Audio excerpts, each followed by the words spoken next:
চলতি মাসেই ৭ পাকে বাধা পড়তে চলেছেন বলিউড অভিনেত্রী সোনাক্ষী সিনহা। দীর্ঘদিনের প্রেমিক জাহির ইকবালের সঙ্গে গাঁটছড়া বাঁধতে যাচ্ছেন এই অভিনেত্রী। ভারতীয় সংবাদ মাধ্যম ইন্ডিয়া টুডের একটি প্রতিবেদন থেকে জানা গেছে, চলতি মাসের ২৩ তারিখে বিয়ের দিন ঠিক হয়েছে তাদের। দুই পরিবারের একেবারে কাছের মানুষদের নিয়ে গোপনীয়তা বজায় রেখে হবে তাদের বিয়ের আয়োজন। প্রতিবেদনটি থেকে আরও জানা যায়, এর মধ্যে তাদের বিয়ের কার্ডও ছাপা হয়ে গেছে। অনুষ্ঠানে অতিথিদের ফরমাল পোশাকে আসার অনুরোধ করা হয়েছে।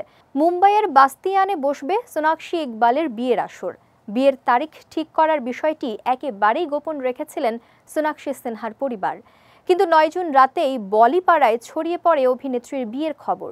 তবে এই বিষয়ে এখনও সিলমোহর দেননি সোনাক্ষী। বলিউডে অনেক অনুষ্ঠানেই একসঙ্গে দেখা গেছে সোনাক্ষী ইকবালকে। সম্প্রতি সালমান খানের পার্টিতেও একসঙ্গে দেখা যায় তাদের। দীর্ঘ ২ বছর ধরে সম্পর্কে রয়েছে সোনাক্ষী সিনহা ও জাহির ইকবাল। অভিনেত্রীর চেয়ে বয়সে 2 বছরের ছোট তার প্রেমিক।